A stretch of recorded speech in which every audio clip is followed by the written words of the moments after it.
Айтамыз, кеттік. Шұғылалы күннің нұры шуағымен жылиды. Ата-ананың мейірімі, махаббаттың тұнығы.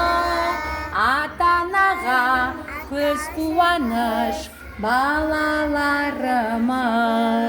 Ата-анаға көз қуаныш балаларымыз. Балалар, әдемілеп жаттайық, сосын ойын ойнаймыз, е? Егер әнді жаттасаңдар, мына қолымдағы қуыршақ смайлик қатты қуанады. Ал егер сендер дұрыс айта алмай қалсаңдар, бұл деп ренжіп қалады. Әдемілеп айтамыз ба? Біз отырамыз. Шұғылалы күннің нұры шуағымен жылиды.